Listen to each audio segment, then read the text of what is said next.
Okay, so today we have Slade. Merry Christmas, everybody. I got my outfit on. We're getting closer to Christmas here. I thought, why the hell not react to more Christmas songs? And we got a Christmas song here today that I have never heard. And Slade as well.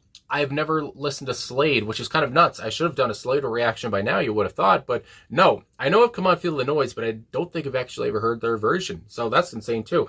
Anyway, I'm just figuring this all out on camera. But let's get into this one. Slade, Merry Christmas, everybody. We got a video here. Let's get into it, talk about it after, and let's all just get into that Christmas spirit. Oh my goodness.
Well, Slade, Merry Christmas, everybody. What a last line there from old Noddy Holder. Holy moly. I like I said at the top, I didn't think I ever heard this, and now I know I have never heard this, which is insane to me.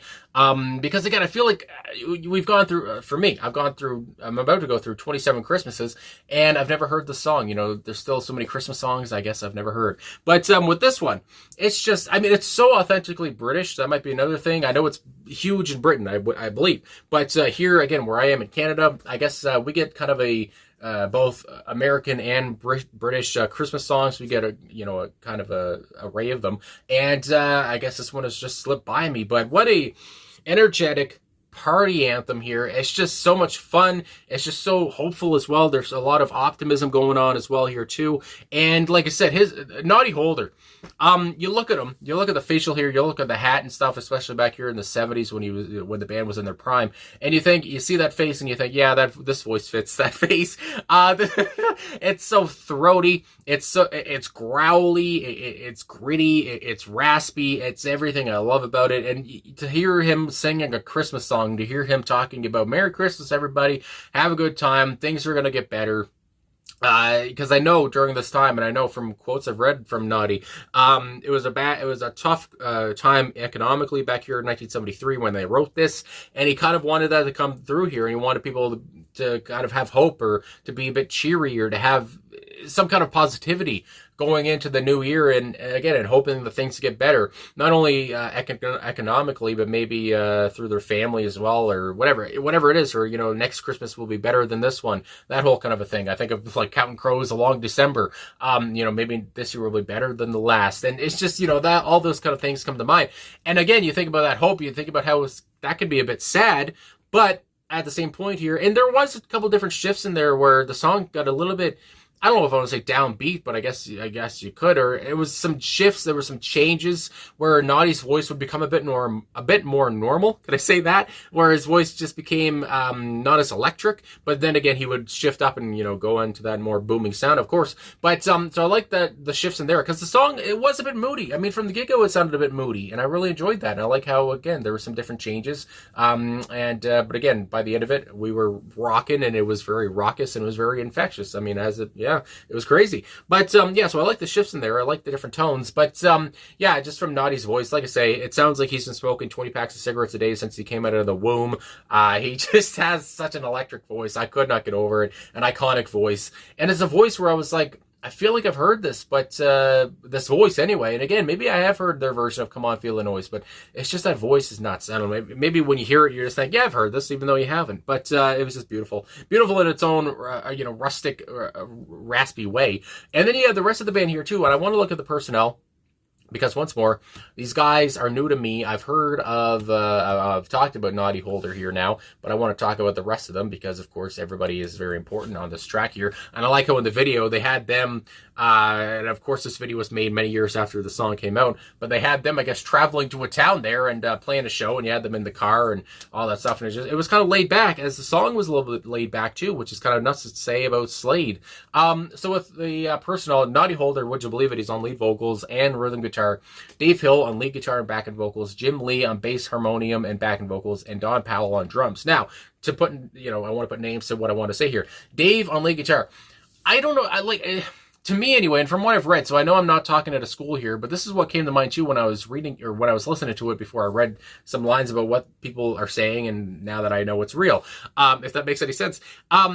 The band here, and again, I don't know all their stuff, but I know the cover versions of Come On, Feel the Noise are just fucking crazy, so I'd imagine that Slade's version is even crazier than that.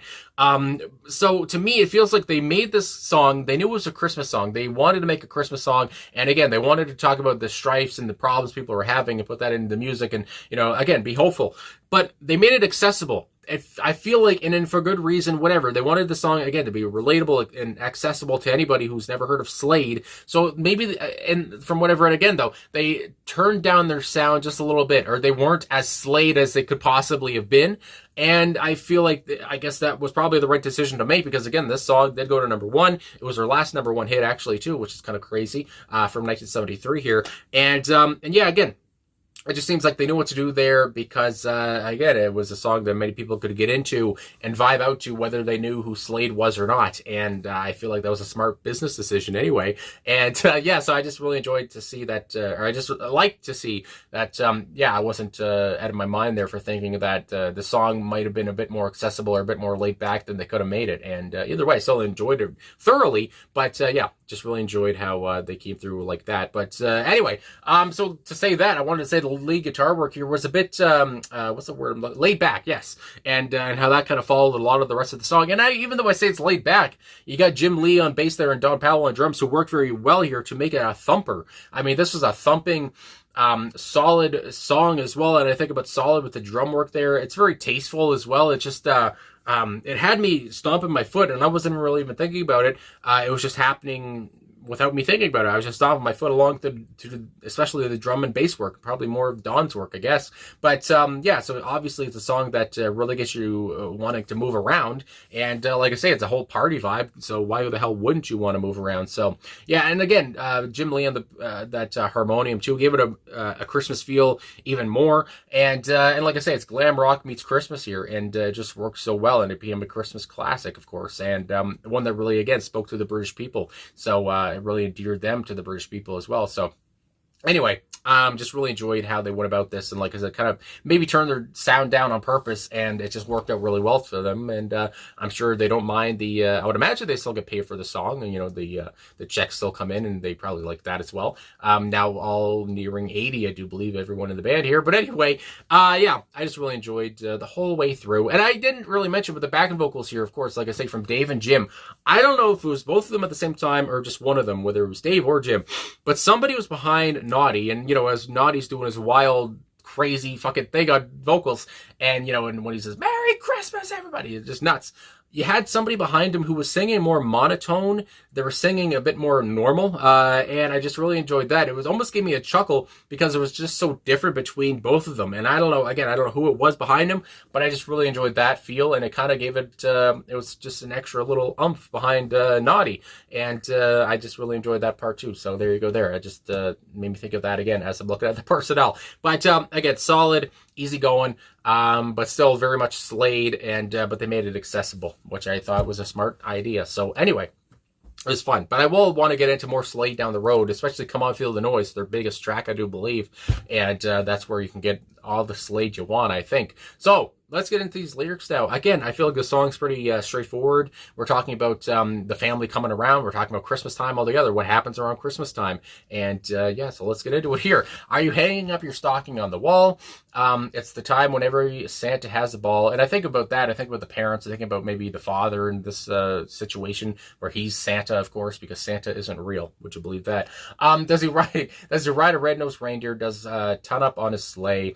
Do the fairies keep him sober for a day? Again, I think about all these things and all these words and references, whatever, that are, again, so authentically British. I can't say it enough. It just, the band here is being, although, like I've talked about many times now, but where they might have turned their sound down, they're still unapologetically themselves, especially in the lyrics. Anyway, but again, it's the same thing. You're hanging up your stocking, every Santa's having a ball. There's a red-nosed reindeer. There's some kind of tongue-in-cheek here as well. There's some humorism. There's some humor going on here, and I'd expect nothing less from the band. Then we have the chorus. So here it is, Merry Christmas, and it's just so catchy. I just love it. So here it is, Merry Christmas, everybody. Everybody's having fun. Look to the future now. It's only just begun. And I just love the way he would elongate those words. It only just begun. And it just, how electric his voice is still. I can't say it enough. It just just makes you want to run through a wall. Anyway, but yeah, it's the same thing as I mentioned earlier. The band and Noddy kind of talked about himself in different quotes, how it was a hard time economically, and how this song was basically for the working class of Britain, and how, again, he's trying to put some optimism, some hope out there for those people that might not feel it and might not feel the holiday cheer, but he's trying to put a smile on their faces, and I believe he probably accomplished that. Are you waiting for the family to arrive? And again, you can imagine all these things that happen every Christmas, for most people anyway. I'm sure some people spend Christmas alone, and some people don't like Christmas, but of course the band is still even trying to get to those people and trying to make them feel happy too.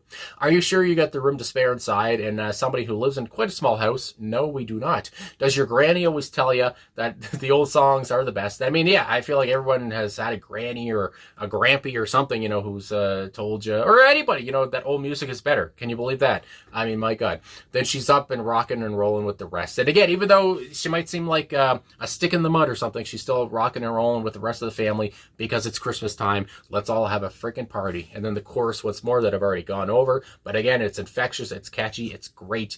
The bridge, what will your daddy do when he sees your mama kissing Santa Claus? Aha. And again, like I talked about earlier, Santa Claus, who I thought we were talking about the being the dad or whatever here. Maybe this is from the eyes of a kid or what. But at the same time, everybody's having fun. We're kissing, we're hugging. There's a hair going around me right now, good Lord. But it's all a fun time. My goodness gracious. And the aha there, it seems like he's being tongue-in-cheek once more, which I just love so much. Again, it's so unapologetically British. Then we have the third verse.